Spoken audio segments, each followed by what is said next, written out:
Assalamualaikum warahmatullahi wabarakatuh. Halo Sobat Biologi, kembali lagi sama aku Salma Az-Zahra dalam pembelajaran fisiologi hewan.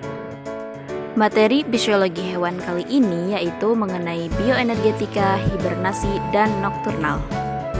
Langsung saja ke materi yang pertama yaitu mengenai bioenergetika.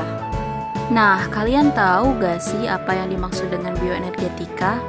Oke, jadi bioenergetika itu berasal dari dua kata, yaitu bios dan energi. Bios itu artinya hidup dan energi adalah kapasitas untuk melakukan kerja seperti gravitasi atau gesek. Nah, energi itu terbagi menjadi dua, ada energi kinetik dan energi potensial. Energi-energi tersebut kemudian digunakan oleh sel-sel makhluk hidup secara spesifik untuk pekerjaan tertentu. Nah, secara eksplisit, energi itu merupakan bahan bakar bagi makhluk hidup untuk melakukan sesuatu. Pengertian lain menyatakan bahwa bioenergetika itu adalah studi tentang proses bagaimana sel menggunakan, menyimpan, dan melepaskan energi. Nah, komponen utama dalam bioenergetika adalah transformasi energi atau konversi energi dari suatu bentuk ke bentuk energi yang lain. Dalam ilmu kimia, bioenergetika ini dikenal dengan beberapa istilah, diantaranya ada reaksi aksergonik, yaitu reaksi yang menghasilkan atau membebaskan energi. Kemudian ada reaksi endergonik, adalah reaksi yang memerlukan energi dalam bentuk panas. Dan yang terakhir itu ada coupling reaction, yaitu ada kedua reaksi tersebut saling berkaitan. Sedangkan menurut Nichols 2004, bioenergetika itu adalah studi mengenai mekanisme molekul di mana energi dihasilkan melalui metabolisme katabolik atau melalui proses fotosintesis, diubah agar dapat digunakan untuk proses pertumbuhan sel, motilitas, dan bertahan hidup. Nah, metabolisme merupakan serangkaian reaksi enzimatis yang berurutan dan menghasilkan produk tertentu. Serangkaian reaksi yang terdapat dalam metabolisme itu terbagi menjadi dua, yaitu katabolisme dan anabolisme. Materi selanjutnya yaitu hibernasi. Apa ya hibernasi itu? Oke, aku jawab ya. Jadi hibernasi itu berasal dari kata Latin, yaitu hibernate, yang artinya melewati musim dingin. Karena sebagian besar hewan menemukan bahan makanan yang cukup sulit pada musim dingin. Sehingga untuk menghemat energi, hewan-hewan tersebut memutuskan untuk tidur panjang selama musim dingin. Tidur yang dilakukan oleh hewan-hewan tersebut bisa sampai berminggu-minggu atau bahkan bisa sampai berbulan-bulan. Pada saat hibernasi, suhu tubuh hewan itu turun dan pernafasannya melambat, sehingga pada suhu yang normal, maka mereka akan kembali beraktivitas seperti biasanya karena memiliki banyak energi. Beberapa hewan yang melakukan hibernasi seperti tupai menyimpan makanan di tempat berlindung mereka, dan mereka akan memakannya ketika mereka lapar.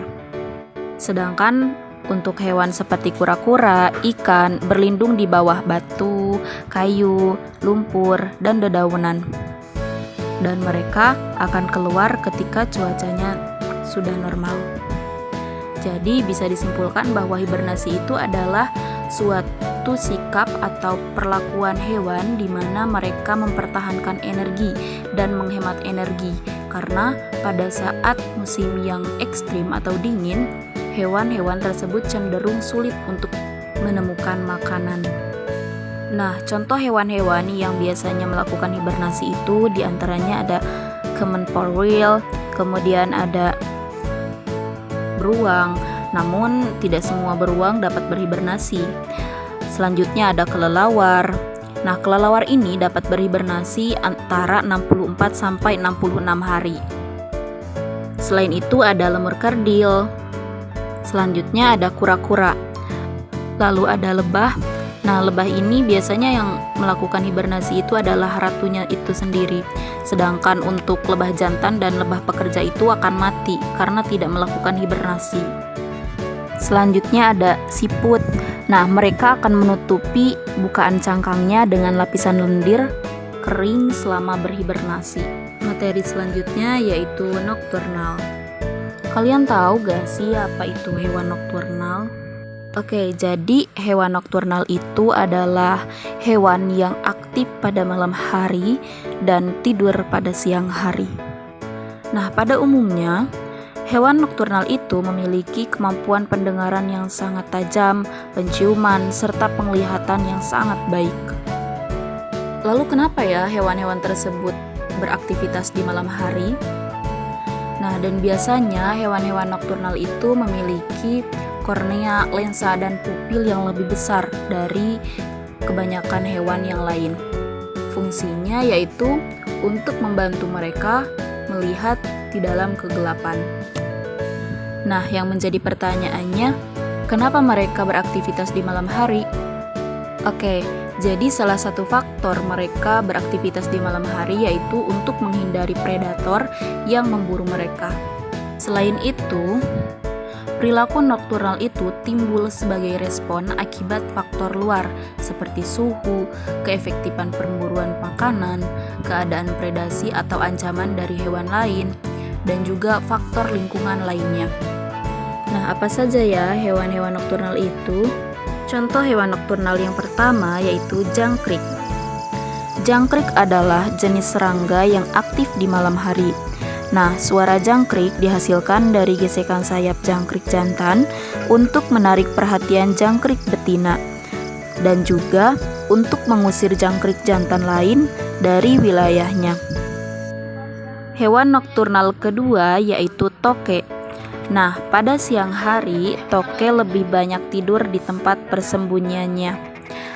Toke mulai aktif pada senja hingga malam hari. Makanan toke adalah serangga. Nah, tahu gak sih kenapa toke dapat menempel di dinding-dinding rumah? Oke, jadi toke itu memiliki bantalan pelekat yang disebut seta. Nah, seta ini adalah rambut halus yang terdapat di telapak kaki toke. Itu mengapa toke dapat menempel di dinding-dinding rumah. Hewan nokturnal selanjutnya yaitu burung hantu. Burung hantu itu mempunyai penglihatan yang sangat baik. Kepala burung hantu juga dapat berputar sampai 90 derajat. Burung hantu dapat memangsa dengan kepakan sayap yang tidak terdengar. Oleh karena itu, burung hantu dengan mudahnya dapat memangsa-mangsanya. Hewan yang selanjutnya yaitu kelelawar. Nah, kelelawar itu mulai beraktivitas dari senja hingga malam hari. Pada siang hari, biasanya kelelawar itu tidur atau menggantungkan dirinya di suatu tempat. Makanan kelelawar adalah buah-buahan seperti pepaya dan lain-lain. Hewan terakhir yaitu musang. Nah, musang ini memiliki kemampuan memanjat yang sangat baik. Makanan musang diantaranya seperti mangga, pisang, dan lain-lain. Musang juga melakukan aktivitasnya di malam hari, dan biasanya dia akan tertidur di siang hari. Oke Sobat Biologi, mungkin hanya itu yang dapat saya sampaikan. Semoga bermanfaat. Wassalamualaikum warahmatullahi wabarakatuh.